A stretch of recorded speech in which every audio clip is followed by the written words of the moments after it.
Welcome. Actually, this was already discussed in lecture 25.1, but I just wanted to reinforce this through this small video. Basically, this is about the initial part of deadlocks. So there is one method to detect whether the system is having a deadlock or not. That is by using resource allocation graph. So we know already about resource allocation graph. So I'm not going into the detail.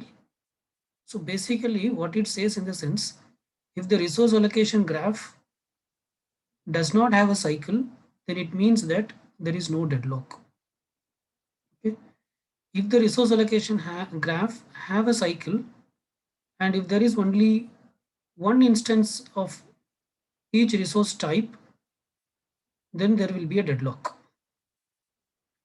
If the resource allocation graph have a cycle, and if there are more than one instance of each resource, then there may be a deadlock. Okay. If there is no cycles, then there is no deadlock. If there is a cycle, and if only one instance of each resource type, then there is a deadlock. If there is a cycle, but if there are more than one instance of each resource type, then there may be a deadlock. Okay.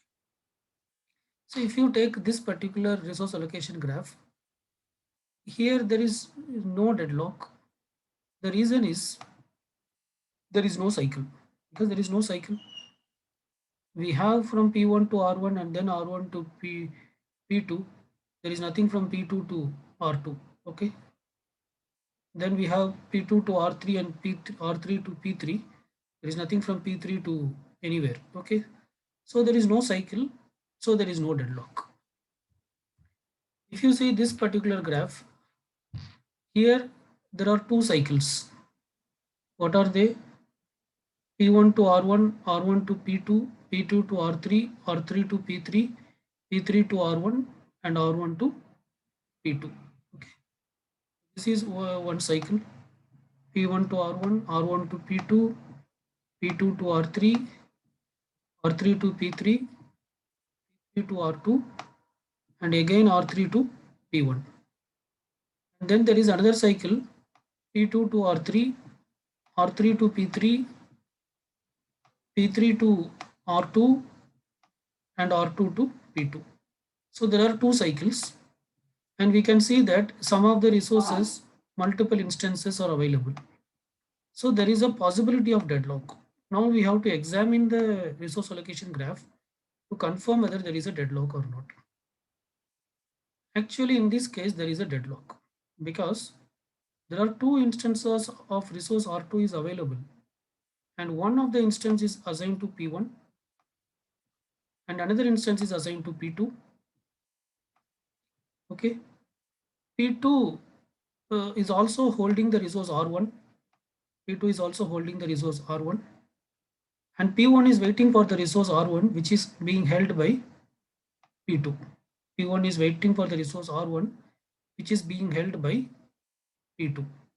And P2 is waiting for the resource R3, which is being held by P3.